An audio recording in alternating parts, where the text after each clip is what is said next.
Bwana Yesu asifiwe sana. Bwana Yesu asifiwe. Tunaendelea na ushuhuda wa huyu dada Mama Julie Lopez. Dada Julie Lopez ambaye alikulia kwenye familia iliyokuwa inashughulika na mambo ya ushirikina sana, mambo ya uchawi, lakini leo anamtumikia Mungu.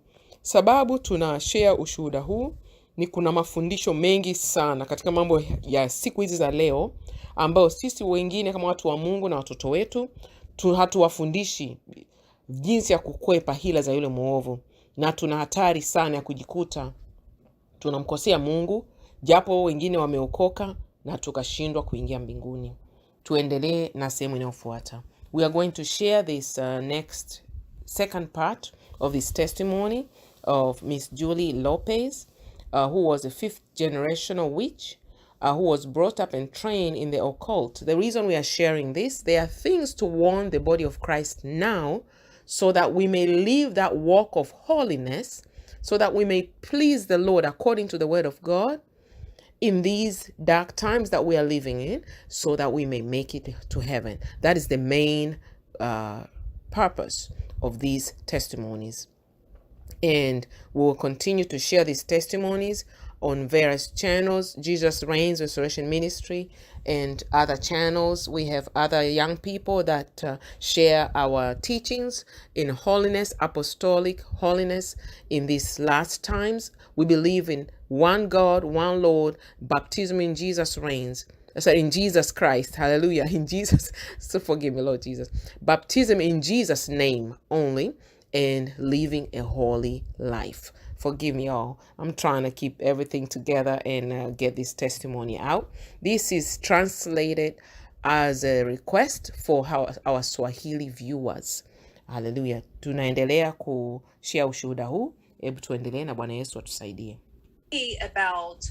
Umenieleza kuhusu ulipokuwa unakuwa kidogo, mama yako alianza kukufundisha mambo ya kichawi, lakini kupitia ile wanaita white witch, eti uchawi mzuri, uchawi mweupe. Tunajua hamna uchawi mweupe, uchawi ni uchawi. Tulikuwa tunaishi nchi ya Spain. Tulikuwa kila tunapoenda, tulikuwa tunafuatwa tu na wachawi wa kila aina. Kwa walikuwa wakija kwenye nyumba yetu, wakiniona wanasema huyu mtoto ana kitu. Mtoto wako ana kipaji huyu. Lakini nilikuwa naota vitu vinatokea. Nakumbuka nilikuwa nikisema kitu kitatokea. Nilijua kuna kitu ndani yangu kina nguvu fulani, lakini nilikuwa nashindwa kukitawala. Nakumbuka kama huyu mchawi anajiita mchawi mweupe alivyokuja, nilichokisema kwenye ndoto nikiona kwenye taarifa ya habari kesho yake. Kesho yake asubuhi ilitokea terrorist attack kwenye train Madrid. Nikakumbuka, niliogopa sana.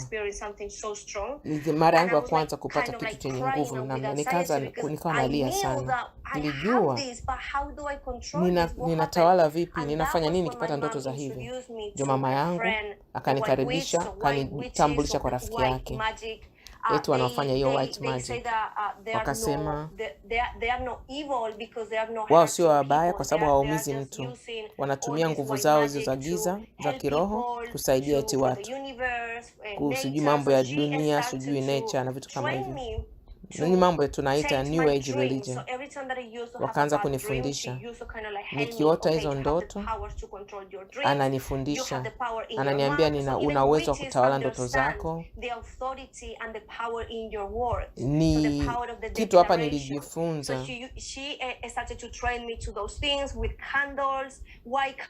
Ngoja niendeleze kitu anasema hapa, kitu muhimu ambacho watu wa Mungu inabidi tukamate. Alimfundisha nguvu ya matamshi, nguvu ya matamko, nguvu ya maneno yanayotoka kwenye kinywa chake. Alimfundisha. Na pamoja na hayo, huu ni uchawi tu, haijalishi wanaita jina gani. Na anaelezea kusema hapa waliendelea kumfundisha kutumia mishumaa. Tunaelewa kabisa katika watu tunaojitahidi kuelewa mambo ya kiroho, mshumaa mwekundu, mshumaa mweusi, sijui wa zambarau. Kuna watu nchi za nje wanatumia mishumaa, kuchoma mishumaa kama kuweka harufu nzuri. mtu wa Mungu, wewe achana na mishumaa. Achana na mishumaa. Ukitaka nyumba yako inukie vizuri, chemsha, unaweza ukachemsha ndimu, maganda ya ndimu, ukachemsha vanilla kwenye jiko, ule mvuke ni mzuri. Yani kama unapika samaki kwa mfano, unaweza kutumia njia hiyo. Tumia vitu vya asili, mambo ya mishumaa, hujui aliyetengeneza mishumaa. Labda tengeneza mshumaa wako mwenyewe, sijui. Yani mimi ni hivi, kuliko kumkosea Mungu, usiwe kwenye sehemu ambayo ni hatari ukamkosea Mungu. Mishumaa, kama unaamini kuchoma mishumaa, basi angalau uchome mishumaa mieupe. Lakini mimi binafsi sichomi mishumaa. Sishughuliki na mishumaa kwa sababu mimi sitaki kufungua mlango wowote ule nikakosa mbingu. Tuendelee na ushuhuda. Mishumaa, jinsi ya kukaribisha vitu. Eti mishumaa ya kuona tumia mishumaa kupiga ramli kuona siku zijazo. Kupiga ramli. Alikuwa anamfundisha mambo. Akasema, kumbe nimepata sehemu yangu na mimi. Kumbe na mimi niko tofauti na kipaji. Na nina nguvu maalumu. Na huyo ndio wa kwanza katika walimu wake wa hii safari ya kufundisha uchawi. Haleluya. Kwa unaposema wachawi, huyu mchawi huyo alidhania anafanya kitu kizuri kusaidia watu. Je, kuna wachawi wanaoamini kwamba wanachofanya ni chema? Akasema ndio maana hawadhani kwamba wanachofanya ni vibaya. Au white witches wanaamini, mimi simuumizi mtu yoyote. Nasaidia watu, silogi watu. Kwamba ninajiunganisha na ardhi. Swali ni kwamba nguvu gani iko nyuma, roho gani iko nyuma ya hicho anachokifanya? Kama unafanya kitu hakiongozwa na Roho Mtakatifu, wewe ni uchawi. Haijalishi. Haumumizi mtu, haijalishi. Unapokea nguvu kutoka sio Roho Mtakatifu. Uko upande mwingine, sio upande wa Mungu wa kweli, Mungu wa Israeli. Tunajua dhambi inasababisha mauti. Unafungua milango kwa roho ya giza na mapepo kuja maishani mwako. Ninachosema, eti watu wanaofanya meditation, new age, wanadhania hawaharibu mtu, hawaumizi mtu. Nini kinaongoza hiyo meditation na new age? Sio Roho Mtakatifu, ni ya shetani. Unatumia crystals, wanachoma haya majani ya sage kusafisha nyumba ili kuondoa mapepo. Kama wewe ni Mkristo, unatumia hivyo, una hatari sana. Roho Mtakatifu hafanya mambo. Haongozi kuchoma majani. Hakuhitaji utumie crystals eti kujilinda. Roho Mtakatifu ndio kiini chetu. Inabidi tuende kwa Roho Mtakatifu, sio kwa kuingia. Chochote kinyume na Roho Mtakatifu ni uchawi. Hata unabii, unatoa unabii uongozwe na Roho Mtakatifu, huo ni uchawi. Kwa sababu kuna kitu kuna mpaka mwembamba sana kati ya unabii na uchawi. Sasa tunadhania tunakuwa wanabii, kumbe tumevuka ule mpaka, tunafanya uchawi. Ndio maana naamini wakati Bwana anafungua confusing people, the children of God, and this is the time for the church to be cleansed of all these things. Bwana Yesu asifiwe. Anasema ndicho maana siku hizi za mwisho Bwana Yesu anafichua makanisa yale ambayo yanatumia unabii wa uongo ili mwili wa Kristo uweze kugundua, kanisa la kweli la Mungu liweze kugundua hizi siri na uweze kutofautisha huu ni roho wa Mungu au sio roho wa Mungu. Hapa karibuni niliona video ya wewe ukiongea kuhusu watu wanaotoa unabii kutoka kwenye hisia zao, sio kutoka kwa Mungu. Ndiyo, niko najaribu kuelezea kwa nini naamini kufunguliwa, kutolewa mapepo na unabii vinaenda pamoja. Tunaona siku hizi manabii wengi, maprofeti wengi sana wananabii kutoka kwenye filter zao za kimwili. Wanatoa unabii kukataliwa, uharibifu. Wanatoa haya mambo kwa watu, wanaumiza watu. Ndiyo maana ninaamini kufunguliwa ni vizuri. Unabii unaenda na maombi ya kufunguliwa. Mtu akiwa ana roho ya kukataliwa anafunguliwa. So they are right there releasing words of rejection, words of pain, and then because it says that that the double sword, so that we are the mouth of God. So when we are releasing that, it's like a double sword, and the double sword is to edify and to penetrate the deepest and change. But also some prophets, haleluya, anasema wengi wanatoa unabii. Kama mtu alikuwa na roho fulani, roho ya kukataliwa, anakuta akija kutoa unabii, anaamini ana karama ya unabii. Akitoa unabii na ile roho alikuwaga nayo na hajafunguliwa vizuri, ndio maana unakuta wengine wanatoa unabii, wewe huyu ni mchawi, huyu kakuloga, mbaya wako ni fulani. Yani wanatoa unabii wa uharibifu, baadaye kutoa unabii kujenga mwili wa Kristo, kujenga watu wa Mungu, kuwakaribisha wawe karibu na Mungu, kuwakaribisha na kutunza utakatifu waweze, kwa sababu nia ya mambo yote tunayohangaikia hapa duniani ni kuweza kuingia mbinguni. Tuendelee. Watu wanatumia upanga huo wa kuwili kuharibu watu. Ni upanga wa kuulao kuwili. Tuwe waangalifu sana wakati wa kutoa unabii na kujichunguza sana. Inatoka kwenye mimi kimwili, kuna kitu inabidi nibadilike ndani yangu. Ndicho maana kufunguliwa na unabii vinaenda pamoja. Tunatakiwa kuwaelekeza watu kwenye mambo ya kumfuata Yesu na kufunguliwa, wasije wakajikuta wakawa manabii wa Babylon. Wasitoe unabii kutoka kwenye sehemu ya Babylon, mauti, uharibifu na mambo ya kuharibu. Kwa hiyo unachosema ni kwamba kuna nguvu katika maneno, matamshi.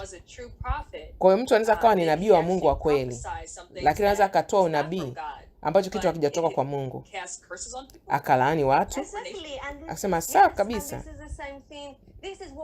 Ndicho wachawi wanachofanya.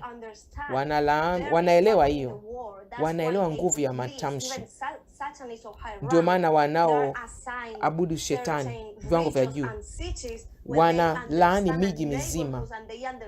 Wanaelewa kwa kutamka yale maneno ya uharibifu na yale maroho wanaamuru mapepo yakafanya kazi kwenye eneo lile.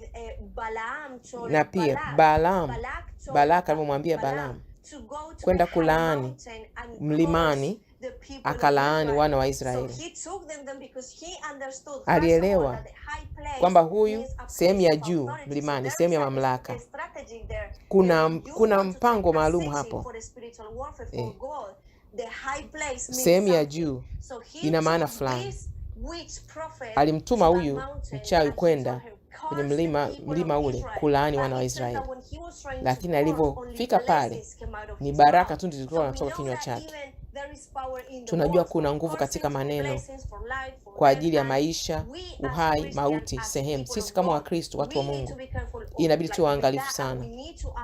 Inabidi kuelewa kwamba unapotamka kitakurudia we mwenyewe. Unapokitoa kwenye hewa kinabaki pale, shetani anakichukua na kitendea kazi.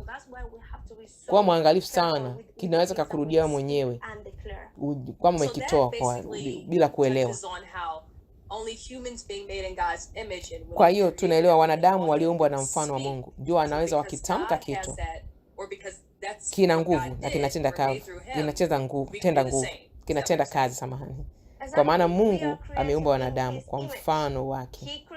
Ameumba ulimwengu huu kwa kutumia maneno. Inabidi tuwe waangalifu sana. Tuwe waangalifu na maneno tunayotamka. So let's go back to, hebu turudi, ulizungumzia mambo tofauti. Hizo crystals ni vitu vya thamani vinavyong'aa. Watu wajihadhari vipi na vitu wanavyovileta nyumbani kwao, hasa vitu ambavyo vinapendeza, ni vya kisasa. Hizo crystals ni vito vya thamani kwenye mahereni na mbangili. Anasema hizo crystals ni moja wapo. Watasema ni nzuri, zina mambo ya energy. Ni uchawi. Kuna vitu vinaitwa dream catcher. Nitatoa picha zake hapo. Yoyote anayehitaji kukamata ndoto yako ni Roho Mtakatifu. Yuko hapo akikulinda na malaika wanaostahili. Huhitaji hizi dream catchers ndani ya nyumba yako nje. Eti sage, unachoma sage. Watu wengi sana wanachoma sage. Eti kusafisha hali ya hewa. Ni uchawi. Upaswi kufanya mambo hayo. Unafungua milango ya mapepo. Hausafishi nyumba yako kutoka kwa mapepo. Unakaribisha mapepo yaje nyumbani kwako. Hizo crystals, green catchers, vitabu vya kichawi, sinema za kichawi, vitu kama watoto wetu wanaoangalia, vitu wanavyoangalia watoto. Sasa kuna uchawi mwingi sana, magic nyingi sana. Siku nyingine nilienda na kijana wangu library. Kulikuwa kuna section maalum ya vitabu vya uchawi. Vitabu kuhusu vya kichawi. Alisimama pale akawa amekasirika sana yule dada. Mambo ya magic, uchawi, jinsi ya kuwa mchawi, vya watoto na vya wakubwa. Kwa hiyo watoto wetu wazo wetu waone ni vitu vya kawaida. Waone vibaya viwe ni kawaida, vya kawaida tu, sio vibaya. Hivyo vitu ni vya hatari sana kuvileta ndani ya nyumba yako. Unasema sinema. Haleluya. Bwana Yesu asifiwe. Tutaenda hii sehemu tofauti. We go on this next section about movies separate. So far she has spoken about the power of the word. Mpaka sasa hivi amezungumzia nguvu ya matamshi. Amezungumzia vitu tuwe waangalifu na vitu tunavyoleta nyumbani kwetu. Ndio maana wengi walioamua kutembea wokovu, kutunza utakatifu bila kuacha nafasi kwa shetani, tumeacha kuvaa hereni. Tunaonekana washamba, tunaonekana wajinga, tunaonekana tumechanganyikiwa kwa sababu yule aliyetengeneza ile hereni haumjui. Aliko chimba kule hatujui. Na tunajua neno la Mungu linasema hereni, hatukuumbwa na matundu masikioni, hatukuzaliwa na hizo jewelry. Na wengine kwenye kusuka tumeacha. Kwa sababu gani? Tunataka tuhakikishe tukifika mlangoni hatukutu tumechukua kitu ambacho uvuvio wa shetani aliyechimba yale vito. Tunaona kwenye Biblia vito vilitumika kutengeneza hekalu, na watu wakipata maono wanaona kule mbinguni dhahabu iko kule kwenye barabara ni za dhahabu. Hakuna mtu kwenye Biblia aliyevaa hizo jewelry, hereni na mikufu na bangili na nini. Ni watu ambao walikuwa sio wanaomfuata Mungu wa Israeli. Kwa hiyo mtu wa Mungu, tunakupa information, alafu wewe mwenyewe utafanya maamuzi uenende vipi. Kila mtu atahukumiwa yeye mwenyewe. Tutahukumiwa kwa maamuzi yetu wenyewe.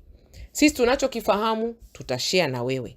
Tutashuhudia, alafu uamuzi ni wa kwako. Ila tunakuambia amesema huyu, hizo crystals na hereni na nini kuna hatari yake, tujilinde na matamshi. Na kitu cha muhimu alichokisema, chunga sana mtoto wako anasoma nini. Wengine mmewapa watoto simu, mmewapa TV vyumbani, utahukumiwa kama wewe mzazi uliomfungulia mlango mtoto. Wacha mtoto alie, hakikisha kompyuta inawekwa sebuleni, kila mtu anaiona. TV moja sebuleni. Wengine wameamua TV wanaicontrol, wanavyo control. Wengine wameamua mimi najua mchungaji mmoja at least wawili hawana TV ndani ya nyumba. Mmoja yuko Marekani, mwingine yuko Afrika. Hawana TV ndani ya nyumba. Huo ni uamuzi wao. Kwa hiyo section inayofuata anazungumzia movies. Tuendelee. Nia yetu ya hizi shuhuda, wokovu, okoka, Matendo ya Mitume 2:38, batizwa kwa jina la Yesu. Hujui mchungaji anayebatizwa kwa jina la Yesu? Sio Baba, Mwana na Roho Mtakatifu, kwa jina la Yesu. Hujui utampata wapi? Tutumie ujumbe, tutakusaidia. Cha tatu, au acha message hapa, tutakutafuta. Kingine, tunza utakatifu. Kutunza utakatifu ni somo deep na liko refu. Usipojua, na siku hizi ni za mwisho, na shuhuda tumepewa, mafundisho tumepewa, Biblia tumepewa, utahukumiwa kwa ajili ya maamuzi yako wewe mwenyewe. Ukiona unabisha, unajua zaidi kuliko neno la Mungu, fungua neno la Mungu mwenyewe usome. Pata mafundisho yanayofundishwa, ila fungua Biblia yako mwenyewe. Tuna mpaka kundi la kusaidia watu wasome Biblia kwa ratiba. Karibu That is why tuko hapa, ndio maana tuko hapa. Ubarikiwe sana, tutaonana next message. Amen.